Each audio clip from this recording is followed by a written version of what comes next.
Hi, everyone. I'm glad you're joining us today. I'm really delighted to share the first in our new series called The Travel Media Talks, an insider's view to the great world of travel, media, writing, global experiences. Just by way of introduction, I'm Mindy Harris, the founder of Vineyard Global, marketing for inspirational brands. We proudly represent the hospitality industry. We're coming to you here from our primary headquarters in the Northeast of the US in Boston. And I might add, in honor of our guest, we are a female-owned business. I often tell people with no small dose of gratitude and humility that I get paid to travel to amazing places, a sentiment I'm sure our guest today will echo. At Vineyard, we focus on destinations and experiences that are sustainable, meaningful, and transformative, usually at the intersection of luxury and adventure travel. Let me introduce you today, with no further ado, to our guest, Nikki Vargas. Nikki, welcome to Travel Media Talks. This is our first inaugural episode, so we're really, really honored to have you. Let me tell you a little bit, Nikki, I'm going to embarrass you here for just a second, and let me give you a little bit of Nikki's background. She's got an amazing, life story, both professionally and personally. So I just want to say a few things about Nikki, what you're up to. Nikki Vargas is an editor for Fodor's Travel, one of the world's most renowned brands for travel guides, and their robust online travel media platform, Fodors.com, which pretty much every North American has heard of or used or currently reading, during their travel planning. For over 80 years, Fodor's Travel has been a trusted resource offering expert travel advice for every stage of a traveler's trip. Nikki is also the founding editor of Unearth Women, an online platform dedicated to celebrating travel and women's stories, complete with feminist city guides, ways to support women-owned businesses while traveling, firsthand accounts by female travel writers and influential thinkers, a podcast, and more. And of course, like Fodor's, Unearth Women takes us around the globe with incredibly rich content and diverse resources for the travel planner in each of us. Nikki is a frequent public speaker at various conferences, including Women's Travel Fest, Women in Travel Summit, Latino Travel Fest, and the New York Times Travel Show. She's originally from Bogota, Colombia, and is now based in New York. Hopefully I got that right, Nikki. Yeah. And one thing I know about Nikki myself personally, and I share with her, is that she's also an avid animal lover. And maybe we'll hear about that at some point in our conversation. But aside, I have to say, just on a personal note, aside from all of those amazing credentials, Nikki is above all an incredibly caring and generous person. And that personality characteristic comes out in her writing and how she frames and chooses the types of stories she tells. I had the great fortune of being able to travel with Nikki to Kenya recently, and I'm sure she'll share some thoughts from that trip today. We also had such a lovely time out on safari in the Mara Naboisho Conservancy. And if I may say so, I think it's a trip that neither of us will forget soon. No, never.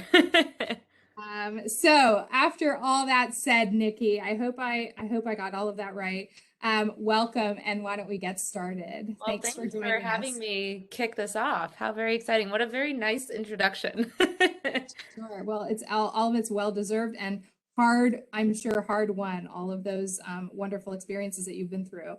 We're gonna talk a little bit today, Nikki, both about your professional life as a travel editor and as a writer, but also I think we want to understand your personal history and how you've come to kind of make the decisions that you've made in your life as a writer and as an editor. So feel free to elaborate on on your answers to the questions, both from a personal perspective as well. Of course. Give us a little snapshot before we dive into the details of your work at Fodors and Unearth Women. Give us a little snapshot, a day in the life of Nikki Vargas. It's February 2nd, 2022. We'll move past, the shower and breakfast, but after that, what's your day been like today? What's on your plate? What are you working on? What are you focused on? What's sort of on your immediate radar? Give us a sense of, a day in the life of Nikki Vargas. What does that look like? Yeah, it's funny because I think that there's like two versions of this. Like there's the very exciting travel editor version, which is like the version like with you in Kenya on assignment on safari. And then there's the version of like just New York, which is like wake up, have coffee, check emails, and just sort of balance the different hats, but mainly just sitting at a computer. But a day in the life of the non-adventurous in Safari, that's a very like that's a treat. Is really just balancing. You know, I wake up and I'm sort of pulled between Fodors, which has like our weekly editorial meetings and just kind of doing everything I need to do for Fodors, which involves a lot of editing, a lot of meetings, a lot of production of articles, writing my own articles for the site, and just sort of making sure that everything is set there. And then on the flip side of the coin is Unearthed Woman. And that's always sort of a constant need as well, and a constant sort of mouth to feed, if you will. And with that, it's everything from creating content to scheduling social media to partnership outreach to sort of planning events. And then, sort of on top of those two things, is the book. And the book, although part of Unearthed Woman, that whole sort of is kind of a new branch of my career, this kind of idea of going into becoming an author and writing books. And so that for basically 2 years was a lot of just kind of editing and re-editing and meeting with Penguin and sort of, collaborating on illustrations. And so now is kind of enjoying the fruits of those labor and just kind of seeing it out in the world. But long answer short, it's just a lot of kind of switching hats throughout the day where it's like, okay, from this hour to this hour, I'm just Fodors. From this hour to that hour, Unearthed Woman. And then like I'm switching gears to like author. So it's a lot of sort of gear shifting between titles. And that's the day to day. But I love the exciting part when it's like I'm on assignment in like Kenya on safari or like on a riverboat in Borneo. And that's sort of what I think people think of when they hear travel editor, travel writer. They're kind of imagining that that's my life 24/7, and it is not. That's very exciting, those moments. But really it's just editing and writing at a computer. I hear that. I echo that. I would say my daily life is very much the same. I think people think I'm, constantly out in the bush. Yeah, but very much there's a lot of computer stuff behind the scenes. Yeah. So it's not all glitz and glamour, is it? Although a lot of it is, which we're very lucky It to is. experience, Yeah. aren't we, on a regular basis? Yeah. How did you decide to go into journalism? What drew you to this industry? What draws you to writing and editing? Yeah, and are you happy that you made that plunge? Yeah, I mean, I've always loved writing. I remember getting like my first like Bugs Bunny journal at the age of 8, and I just was constantly writing. And I remember like being in high school and like writing was such like a therapeutic thing for me. It was just I would spill everything I felt or thought or saw onto the page and would just sort of figure out my own adolescent brain through words and through writing. And when I got to college, I gravitated towards journalism. I had joined I went to Indiana University and I joined the Indiana Daily Student newspaper. And that really just got me in the habit of not only writing, but just writing about what was happening around me and what I was seeing. So it sort of went beyond what was happening just naturally in high school, which was just writing my own emotions. It was really about writing what's going on in the world. And well, at that point in my very little world of Bloomington, Indiana, in college. And then when I got to New York, I loved writing so much, and I loved the idea of being a journalist and just sort of putting pen to paper and capturing experiences. And I wanted to pursue it. And it took me quite a while to get there because, at the time, not a lot of people were hiring. And I actually ended up starting a travel blog on the side that I would just sort of feed and feed and feed in my spare time. And I would do freelance writing. And I just kept trying to build my own bylines while I was actually working in advertising, which was a total unexpected digression in my career. But it helped out a lot because by virtue of working in media advertising, I was connected to sales teams at publications like Food and Wine. And through those connections, they would find out that like I was an aspiring writer, so they would put me in touch with editorial, and I was sometimes able to get assignments. So some of my biggest early on bylines were by virtue of just sort of leveraging the network that I had. And Food and Wine was one of my first big bylines, and Vice shortly after. And eventually, I had kind of amassed enough bylines and sort of built my blog up to a certain point that I was able to parlay it into an on-staff editorial role. And that was really, really exciting for me because that was what I had essentially been fighting for the majority of my 20s, was to become a travel editor. But I had felt like I had strayed so far because I had like just went down this road of advertising and I just didn't know how to get there. And I felt like I didn't do the thing that you were supposed to do, which is to say, my colleagues and people that I'd gone to school with who were journalism grads, they went from college to, interning at a publication to editorial assistant and sort of painstakingly went up the ladder. And while they were sort of doing the narrow road, I was like this all around them. Um, and I just eventually I got to where I needed to go. And a lot of it was just kind of scrappiness, kind of figuring it out on my own. But eventually I was able to get to an on-staff editor role, and then the rest kind of went off from there. Apropos of that distinction that you're now making between advertising and editorial, say a little bit about, I think that's a really relevant distinction to make. I think a lot of destinations, who are looking to kind of have a presence, in a particular arena or marketplace geography, there's not always that understanding of the distinction between advertising and editorial. Talk a little bit about what makes editorial special, and what kind of distinguishes it from the world of advertising, and also maybe reference a little bit about in 2022, how do we keep editorial content kind of fresh and interesting and edgy and the kind of material that people are gravitating towards rather than the kind of advertising arena?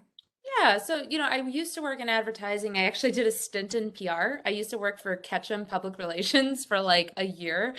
I managed the Gillette North America account. So random. It's so random. It's not on my resume. That's how random it is. But all of that is to say that I feel like I kind of went like around the carousel. Like I was here, then I was there. I did marketing at Food and Wine for a little bit. Like I kind of did all these different roles. And so to answer your question, I've kind of seen the writing from different sides. And to me, it really just comes down to earned versus paid. And as I'm sure of course, as the founder of, Vineyard Global and this PR firm, is that really there's a difference between advertising that you're paying for, that writing, that copywriting that you're paying for, and earning a opinion, earning a true sort of ideally unbiased opinion of a writer and their experience that they're having. And I think that the difference there is that in editorial, I think you have more trust from readers because the expectation is that these writers are going to these places or staying at these hotels or trying these products or doing these things, and it is their opinion. Their opinion isn't being bought. It is their honest opinion of what they experienced. And on the journalist side of things, that's something that every publication I've worked at, it's a fine balance, because you're constantly trying to honor that sort of integrity. And of course, it can be tricky. Like, for example, Fodor, like, for example, I recently did a story for Fodor's where I worked with this company that kind of, they do surprise trips. And so they sent me on this trip, and the experience I had wasn't great because it like there was some clear flaws in the model. Like the trip ended up being great because I'm an insane person and I spoiled the surprise like 2 weeks before we went, and so I was able to plan a great trip. But if I had stuck to the concept and like waited until I was standing at the airport to find out the surprise, I would have arrived at said destination without any reservations, any plans, anything to do, no rental car. So there were clear flaws, and I had to think of how to write this story in a way that wasn't just, all praise when I didn't feel that that was the case. And so it's a very like fine line. But I think, that's sort of the cross to bear for journalists, is that you have to find that balance between integrity and also just being fair. And so to answer your question, really the difference I think is that it's, the honesty that comes with editorial and giving that opinion, and that opinion cannot be bought. And even even if people are putting you up in hotels or taking you to destinations or taking you to trips, you're just being very transparent about your experience as a journalist, because that your loyalty is to the reader. And I think that's sort of, to me, where the differences between, marketing or advertising lie.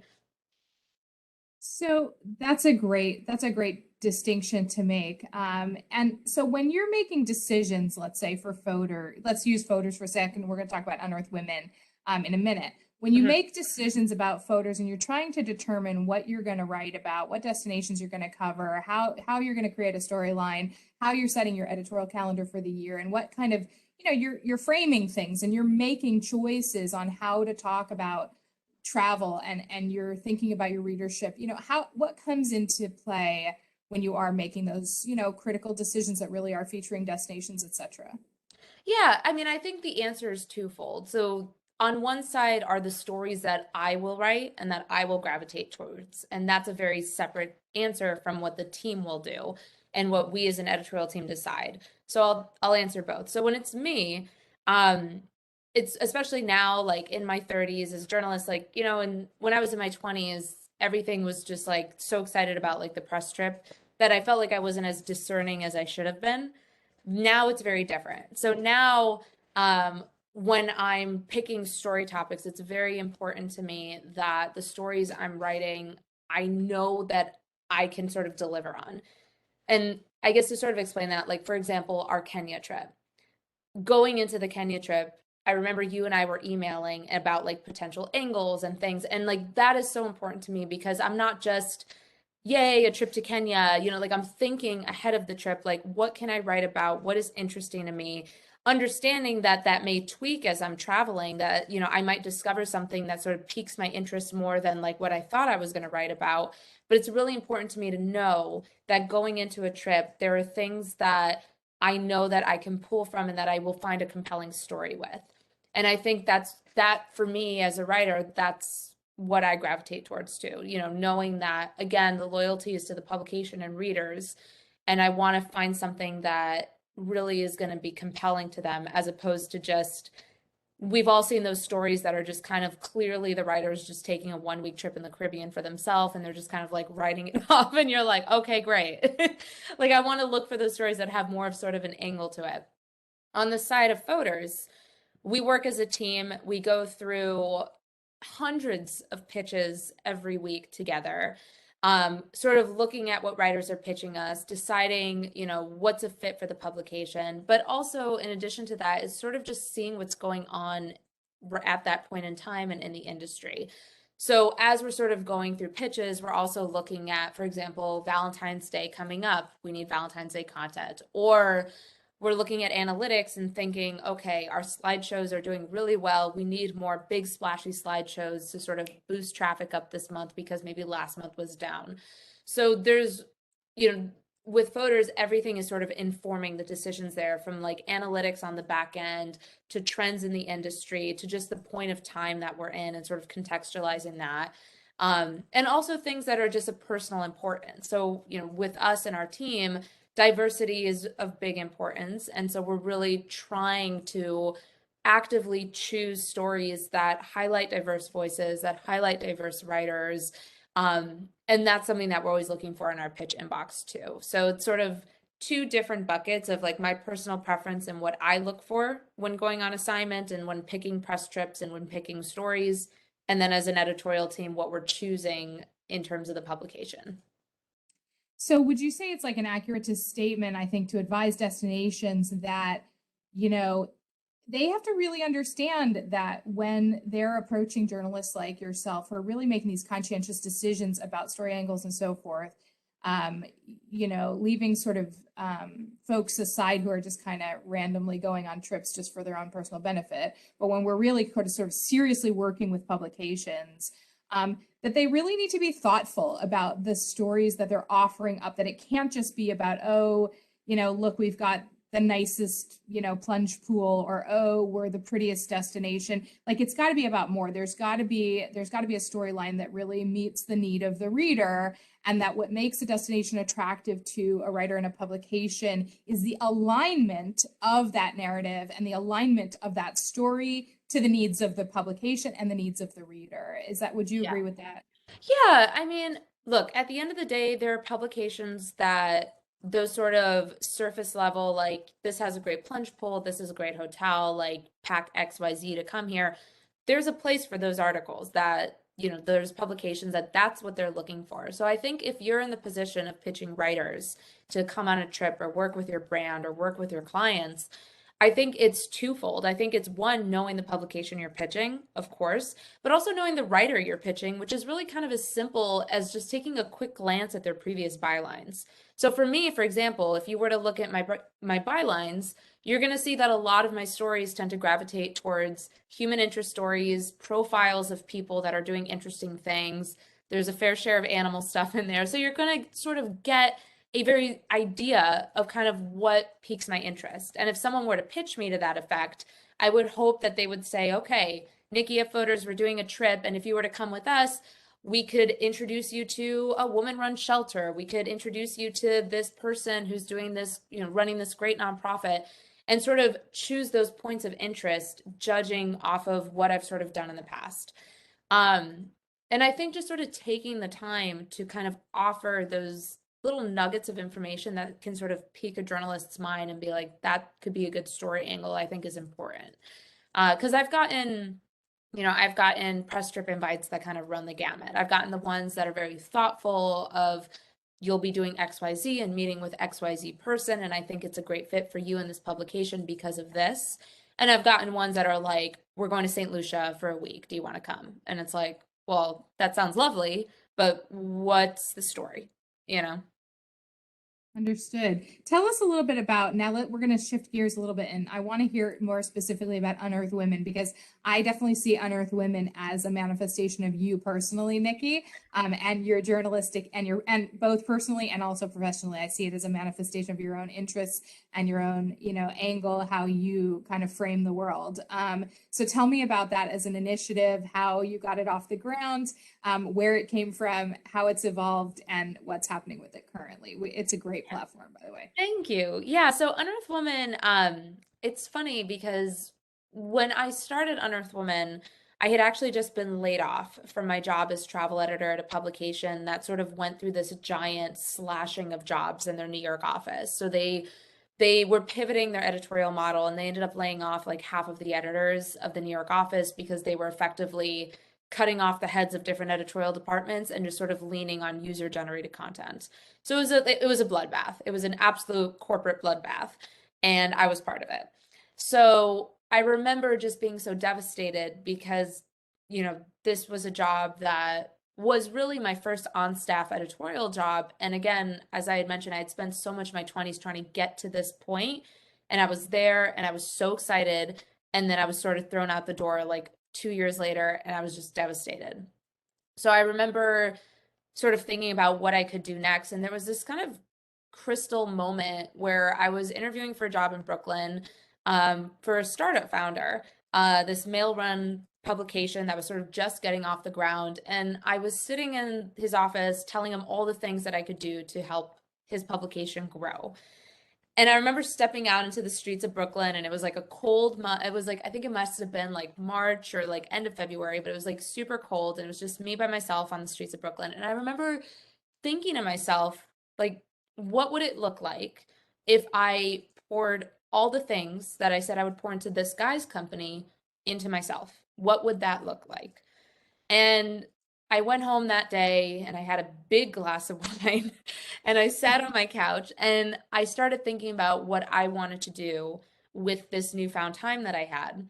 And I always wanted to do a magazine. And what a lot of people don't realize is my back in the day blog, the Pin the Map Project, which was like my little baby post college, I even went so far as to print a single magazine inspired by the Pin the Map project called Pin the Map. And it was like a series of articles that were essentially like exposés of women's issues around the world. It was an awful magazine. Like, I designed it myself. It didn't even have like a back cover, it just sort of ended on an article. And I kept that copy. But that came to mind when I was sitting there having that glass of wine, and that concept sort of always stuck with me. This idea of a woman's travel magazine that was more than just, hey, ladies, like, here's how to deal with your period in like Bangkok, but something more just kind of a combination of kind of roads and kingdoms, like that sort of like investigative journalist piece, but focusing on women's stories around the globe. And so the concept of Unearthed, at the time, the initial concept was Unearthed, like Unearthed Women's Stories, and then it became Unearthed Women, was sort of born that night, the seed of it sort of planted. And the first thing I did was recognize that I am a very creative person, but I'm not a very business savvy person. Like I have my strengths, I have my weaknesses, and recognizing that was the first thing I did. So the very first thing I did was get a team of women around me that I sort of admired, colleagues, friends that are in the industry that I've sort of known for years, and were just crazy enough to get on this on this ride with me from the get-go without any sort of proof of concept, anything, just sort of a verbal pitch. And they got on board, and this team of 4 women sort of took this concept off the ground. And what we did was we started a Kickstarter to get enough money to sort of fund this first issue. And the way that I sort of saw it in my mind, knowing that print magazines are just not sustainable, but in my mind, I thought if we put this issue out at the same time, it could sort of help the digital site grow just by virtue of sticking like a stake in the ground and being like, here's a women's travel magazine, nothing like this exists. It may not last forever because print is very expensive, but it'll sort of pull digital off the ground. And that's what we did. We managed to get the first issue out, and we threw this big launch party in New York to sort of celebrate these efforts. And out of all of that kind of came this meteoric rise where the first issue came out, and then we got an investor, and then we got an international and national distributor, and then we got a designer, and basically the second issue. And if you were to look at the 2 issues, the first issue is this sort of like very pretty and minimalist, almost like kinfolk style cover. And then the second issue like looks like an actual kind of travel and leisure magazine. And that was because our distributor at the time, Curtis, which represents like Travel and Leisure and all these other major publications, were like, you got to change the cover and make it more like commercial. So essentially that's what we did. So we put like Lisa Ling on the cover, and like we just went like, we flew out the gate, and the magazine was in bookstores everywhere, and it was sold around the world. And that really allowed Unearthed Women to grow. And not unexpectedly, you know, we put the magazine out for maybe like 4 or 5 issues. And then, as expected, it just came to the point where the overhead costs of producing the magazine were just unrealistic. They were so sky high. We were just hemorrhaging money, just hemorrhaging it. And so we decided to, at this point, just scale to digital. But the digital website, because the magazine had made such a splash and had gotten all this press and had gone into bookstores, even though the magazine didn't sell enough to sort of recoup the cost of production, it allowed the digital site to grow in such a way that it became a platform in itself. So that when we did eventually become digital only, it was only really painful to me like to like have to close down the magazine, but it wasn't detrimental to the brand.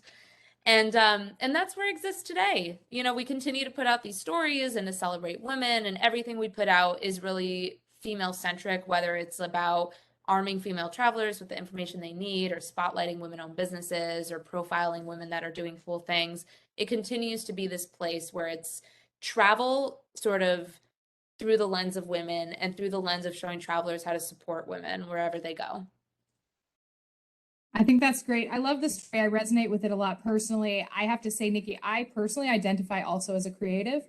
So even though I'm on the PR side of things, I also come from kind of a writing kind of background, storytelling background, and from the sort of arts and graphic design, angle. So creating is really what I love, and being out in the field with people like yourself is really, really fulfilling for me. And I echo that challenge that I think a lot of small business owners face when getting, initiatives off the ground, particularly women, getting into the field. And I think having mentors and advisors and stuff who have kind of walked that path is really critical to Yeah. women's success in business. And a lot of kudos, I think, to you for, having the wisdom to take that step back, but also being able to maintain the brand without losing any of your kind of authenticity and your voice, and maintaining creative integrity. So congratulations, and may the digital platform long be of use and interest to your readers. I think it's fantastic, and kudos for you to having the realistic vision of how that could manifest and still be a phenomenal brand. I appreciate that story a lot. Thank you. Yeah, it was definitely difficult, and there are like, it took me a long time to get to the point where I could sort of look back and acknowledge like mistakes that were made and things that could have been done differently. Because of course, at the time, as I'm sure any small business owner or entrepreneur can attest to, like it's so personal. it's so personal because it's like you're putting a piece of your heart outside of your body because it's this idea and concept that you cultivated and created. And so to kill off any part or to course correct or to whatever it is you need to do, it hurts. It really freaking hurts. So it took some time to get to a point where it's like matter of factly, like, of course we had to close the print publication because everyone's closing print publications right now. Like, it took some time to recognize mistakes. And there are things that, of course, I wish I had done differently. Like, one big learning in retrospect was the concept of scaling. The concept of sort of being realistic and being like, there was no need to scale from a publication selling 1,000 copies independently via its website to suddenly an international publication when the brand itself hadn't gained enough awareness to merit being sold worldwide. Like, that's something that it's like it would have served us better to sell in maybe like a handful of bookshops just in the New York area and grow slowly as opposed to just pepper the United States with magazines when people in LA hadn't even heard of what we were doing yet. So there's things like that where, like, in retrospect it's like, but in the moment it's just you're so caught up in it. And especially when like something gets off in a meteoric rise, you're just like trying to hold on for dear life to this rocket ship of an idea that's like now inexplicably taking off. And that's really what it was. It was just like we were all just trying to hold on to this concept and kind of ride the ride. And it was a lot of sort of reactive thinking. And if I could go back and sort of change things, I think it would be much slower and sort of conscientious thinking. And that, I think, is when people ask me about Unearthed Woman and the lessons learned, like, that's my biggest piece of advice to anyone, no matter what industry you're in. Like, starting any sort of concept from scratch is just don't be reactive. Like, it's okay to move slow, and that fear that you have that someone else is going to steal your idea or get there before you or whatever, is unfounded. It's really just coming from a place of insecurity. And that fear drove me all through Unearthed Woman because I was just like, the entire time I was like, oh my God, if we're not in bookstores like from here to Australia, someone else is going to beat us to the punch. And it's like, it was a waste of money, you know? So interesting. We could do a whole panel just on, female-owned businesses in the travel space or in the media space, and dig even further into that kind of trajectory and that journey that you went through. Maybe that would be for another vlogcast podcast. Yeah. But let's pull it back to our recent trip. I want to talk about destinations and travel again. Yes. Let's talk about Kenya. You and I just recently got back. We basically just got out of the shower and hosed ourselves off from being out in the bush and from bumping around in a safari jeep for a few days. Tell our listeners about our trip to Kenya and just why you decided to come on the trip and what you enjoyed about it. Oh my gosh. I mean, it was a dream trip. It really was. I had only ever been to Morocco. So, and that was years ago. So I was really excited. I've never been on safari. As you mentioned at the top of the conversation, I'm a huge animal lover. And so to go on this trip was incredible. But interestingly enough, I didn't know about the differences between conservancies and the reserves. So when people would talk about going on safari in the Masai Mara Reserve, and we were talking about going safari in the Mara Naboisho Conservancy, I didn't fully understand like the differences there. And so what I found really interesting about this trip, which is, what I get into in my story, is there's such clear distinctions from a traveler's perspective of when you choose to safari in one over the other. And to me, like, after the trip, looking back, it's such an obvious choice of which to do. Because of course, like the Mara Naboisho Conservancy, what I found out is that you have so many more opportunities to really just embed yourself in the nature and in the culture. Not only through the night safaris and the walking safaris and the bush dinners and everything, which are just incredible experiences from a traveler's perspective. But what really made it special was being able to connect with the Maasai people and get to speak to guides like Steve from Base Camp Explorer and get to learn about the culture and learn about their connection to the land and just learn about the history there. And that I thought was really interesting. And when I came back to the States and I was sort of doing the work for my story and I was looking at some of the experiences of safaris in the Masai Mara Reserve, the government-owned reserve. I was really surprised how different it is from just overcrowding and the way that you're sort of confined to the roads and that you don't get to do off-roading and you don't get to do these experiences. And so many of them don't actually connect you to the Maasai. They're not even involved in some of these safari outfitters that operate out there. And I remember one article in the BBC that I actually linked to and referenced in my article showed 27 safari vehicles just crowded around like this lion. And it was just like, and how the stress that it was causing the animals and the total just like just how it affected the experience of the travelers. So all of that is to say that I couldn't have been happier or more grateful that this was my first experience with Safari. Because had I gone about it independently, um, I don't think I would have known to book the Mara Naboisho Conservancy. I think I would have honestly booked something in the reserve just by lack of knowledge. And so that to me really was a game changer. And I hope that my story can help really get people to understand the differences there in safari because it's such a bucket list trip and it's such like a important thing that like people hope to do one day in their life. So the idea that somebody could do it wrong and it's sad. It's like So I'm gonna stop you for 1 second. I'm gonna give the viewer a little bit of more background on how the trip rolled out, and then I'm gonna ask you a couple follow-up questions. So just to kind of give everyone a little of the background of the trip. So we shared with Nikki a safari excursion. We landed in Nairobi for an overnight stay, and then we road tripped. We did a road excursion out to a conservancy in Kenya called the Mara Naboisho Conservancy, which is a community-owned conservancy in what's called the Masai Mara region. It's part of the Mara ecosystem. And we shared with her the Base Camp Explorer portfolio, two camps in particular, Eagle View and Leopard Hill, which are located in the Mara Naboisho Conservancy.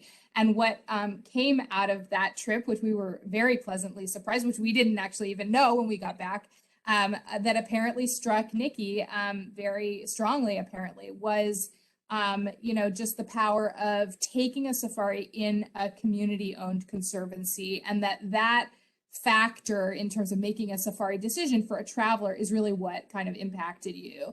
yeah. And obviously we certainly talked about that a lot, but I think the degree to which it impacted you and shaped your framing of the story, we were obviously very pleasantly surprised about it and just delighted to see that that's what you took away from the experience. Tell viewers a little bit about why and we can also send our viewers to the link in the story. Nikki wrote the story for Fodors.com. There, if you look under her byline, there's a great new piece about Kenya and about the Mara Naboisho Conservancy. So do look that up and have a read of the piece. It's absolutely beautifully written. But Nikki, take us to Mara Naboisho Conservancy and tell us just a little bit for a few seconds. I'm sure this will be very, very difficult for you to do. Take us on safari and tell us a little bit about what that experience was like and what you took from that experience and why you also were so moved by being in a community conservancy. How did that story speak to you? Yeah, I mean, I think it's so important as a traveler to be wary of the travel decisions you make, like your impact on a destination. And especially sort of as we come out of the pandemic and I think a lot of people, by virtue of sort of during lockdown, saw what the world looks like without mass tourism. And everything from like the canals in Venice being clear for the first time to like smog clearing over LA. Like we all saw what the world can be if we're a little bit without tourism. And one of the things that I sort of have noticed is that as we sort of begin to get back out into the world, there's once again this revitalized push for sustainability and just for conscientious travel and responsible travel. And so all of this is to say is that this experience, what called out to me about it is that it is authentically, genuinely responsible travel. And I can't underscore that enough because I'd like to think that as a New Yorker, I have a pretty finely tuned like BS detector. And when I travel, it's like sometimes you go to places and they're like, oh, we're so like eco-friendly and we work with the community, and you're just like, okay. So I lead with cynicism, and I lead with sort of that classic kind of jaded New Yorkerness. And I remember it's so funny because I remember being there, and at no point did my BS detector go off. At no point, like everything just felt authentic. The impact on the community felt authentic. And talking to the Maasai and their excitement for working with Basecamp Explorer was authentic. And the way that the camps were constructed so that it felt like they could just be dismantled and not disrupt the nature felt authentic. Everything about the experience felt responsible, well thought out, sustainable, and authentic.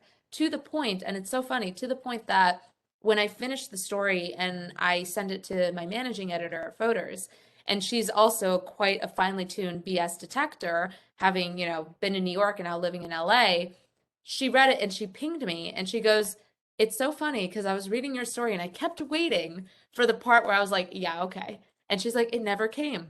This sounds amazing. So like it just what really impressed me about the experience was just how genuinely positively impactful it seems. And I couldn't find a fault with it. I couldn't find anything about it that felt like it was taking advantage of the local community or putting the travelers ahead of sort of, the Maasai and the wildlife conservation commitment. It just felt very honest. And so that is what I hope to kind of convey in the story, is not only the benefits of traveling in the Marana-Boisho Conservancy, but also, as I end the story on, just kind of this note of hopefulness that like it's companies like Beads that are really sort of setting the precedent for tourism, because there is a way to meet travelers' needs, not at the detriment of local people and the local ecosystem. And I think Basecamp Explorer does that really well. I appreciate that a lot. Thank you for that assessment. I think the one thing that is a challenge for destinations that aim for that authenticity is that there's often this fine line. I think that, sustainable and community focused destinations and operators face is that, they have some really tangible commercial, and logistical decisions that they have to make in terms of how they operate, in terms of how they cater to clients and guests. And so any sustainable destination really has to walk a very fine line between remaining, really truly authentic in terms of how it operates and how it works with the community, and the kind of some of the commercial pressures I think that some of those destinations face, in terms of meeting the needs of guests. And if I may say so, I believe that Basecamp Explorer does like an incredible job. At no point, I think, when you travel to those camps, do you ever feel like you're somehow sacrificing a commercial travel experience for that authenticity. You really do kind of have that sense that you are in this authentic Maasai company and you're getting that authentic experience without sacrificing, levels of luxury or, it's, I think sometimes, like you said before, some destinations try to hit that kind of balance, but maybe kind of fall short. But I hope you felt like that authenticity wasn't, there's a nice balance there. So Yeah. I mean, you really see it in the tents. And when I was, when we were having the discussion with Spain, and he was talking about how the camps are built, I thought that was really interesting because I remember being there and feeling like, it's interesting because the camps are so like there's such a luxury component to them. Like the tents are beautiful and the beds are comfortable and they have this like built-in skylight at like Leopard Hill, and everything is just so like designed thoughtfully and comfortably. It really meets sort of the traveler's expectations of what you would hope to get if you're on safari and sort of on this bucket list trip. But at the same time, it really felt like, to Sven's point, that the camp could be just disassembled, and like after a period of time it would look like it was never there. And I think that was really interesting because it's like it shows again sort of the thoughtfulness and the commitment of the brand to really kind of put nature and conservation first. And I thought that that just simple, fact right there, that the camps are both luxury and comfortable and enjoyable, but at the same time can be dismantled and look like they're not even there, I thought was really interesting. And I thought it was really interesting when I spoke to Svein, and he was really he was able to sort of tell me like that was a very intentional part of the kind of planning of these camps. Yeah, it really takes, I think, insightful leadership to walk that line of, yeah, of being a really truly sustainable travel company. So thanks for noticing that. I appreciate that, Yeah. that observation. Tell us about your latest achievement in a little bit more detail. We're really excited. I already texted you my photo from Barnes and Noble today. Nikki has her book out that we're really very excited. Nikki, this is your first book, yes? Yes, it is. It's my very first book. It's called Oh, Wanderess. yes. Yep. That's it right there. It is a collaborative effort. So it's a woman's travel book, but it taps the wisdom, expertise, and inspiring words of some of travel's leading women. And the reason I really want to underscore it's collaborative is because it speaks to the nuances of women's travel in such a detailed way. I think it's important to note and also acknowledge that I cannot cover all of those nuances because I have one experience. I'm not a mother. I'm not part of the LGBTQ community. And so those things are where we have contributors come in that can speak to it. And I think that's really important is that we have women like Danny Henrik, who is a really well-known travel writer and blogger, and her entire beat is speaking about the LGBTQ travel experience. And that is her section. She owns it, she curates it. We have Onika Raymond talking about traveling as a Black woman and everything that that entails and involves, and that is her section, and she owns it. And I think that's just important to note. And what I love about the book is that beyond sort of covering the nuances of women's travel and all these different intricacies about it and all the different experiences that people can have, it really focuses on showing readers how to support and connect with women wherever they go. And I think that's really the extension of the Unearthed Women brand now in book form, is that it lists resources in the back of women-owned companies, tour guides, everything that you can connect with, groups that connect women's travelers.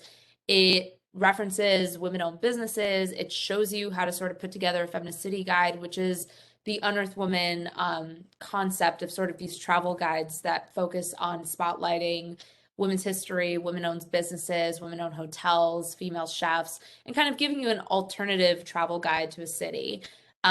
This book is the extension of that. And so I'm really, really excited to kind of bring it out into the world, but really mainly to share it with these women that I've just worked alongside and have admired for my entire career. It's great. I just wanted to share with you what I thought was really unique about this book and how you formatted it and framed it as a, like you say, as an alternative type of travel guide. Many travel guides focus on a specific destination. You instead have basically gone into the mind of the reader, and you have basically crafted or created sections that speak to different types of travelers as they self-identify. You've picked out adventure travelers, wellness travelers, volunteer travelers, foodie travelers, and solo travelers, which is obviously the focus of the book. And then you've gone a step beyond just those sort of areas and the places in the world that you recommend that those types of travelers look into, which I thought was brilliant.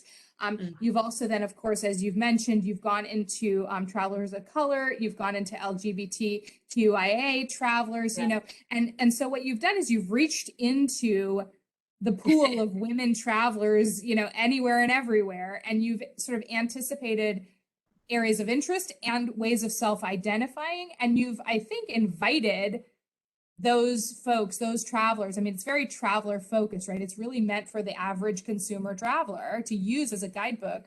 Yeah. You've invited them to really also self-assess how they travel plan and rethink how they think about travel and to frame it in a certain context in a certain way. And I thought that was just done absolutely beautifully. And then working with these other voices and bringing them in to tell personal aspects of their travel experience was absolutely brilliant and beautiful. Thank you.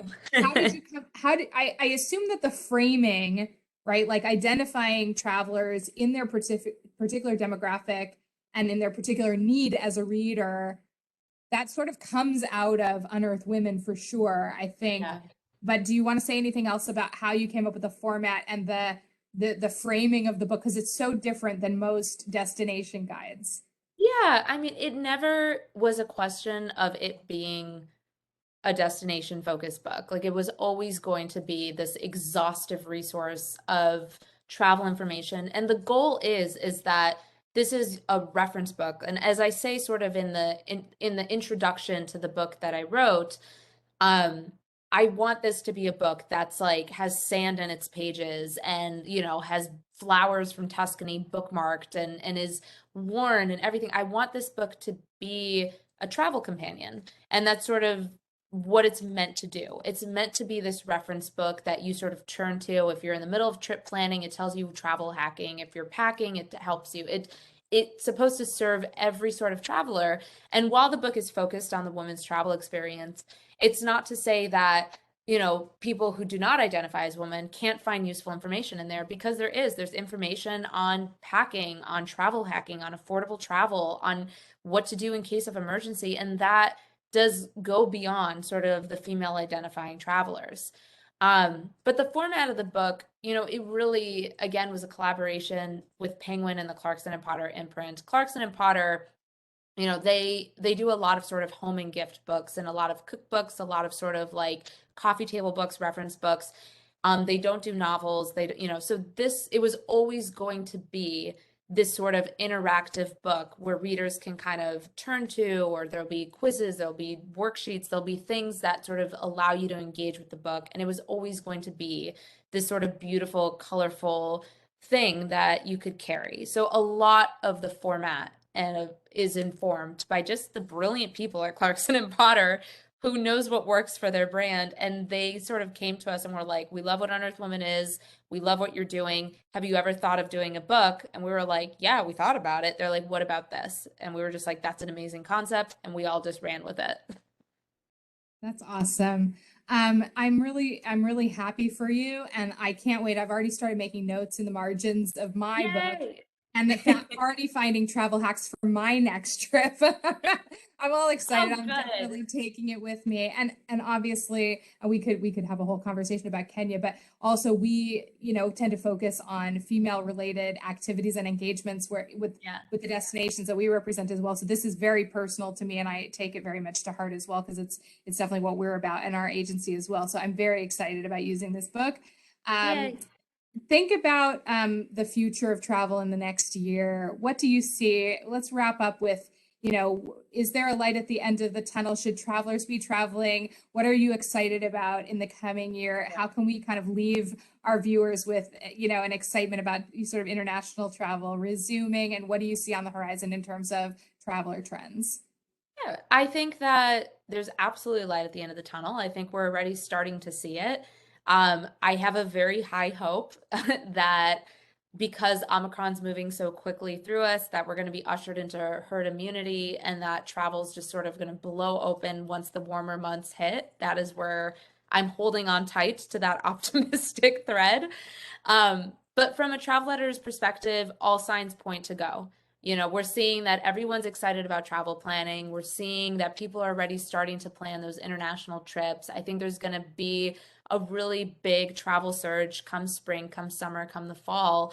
And I think that's very exciting. There's absolutely a light at the end of the tunnel, and there's going to be a lot of travel content to cover, a lot of travel trends to explore. And as we sort of get back out there, I think there's going to be a lot of great stories to tell. So I'm excited.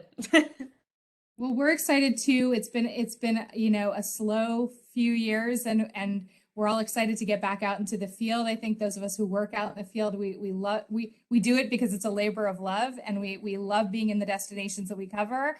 And so I know I'm excited to get back out there, and I look forward to traveling with you again, Nikki. I hope to another Yes. destination and to all the stories to come. We love your writing. We think it's absolutely beautiful, and I really appreciate you sharing it with us and also taking the time to talk to us. We wish you the best with Wanderess.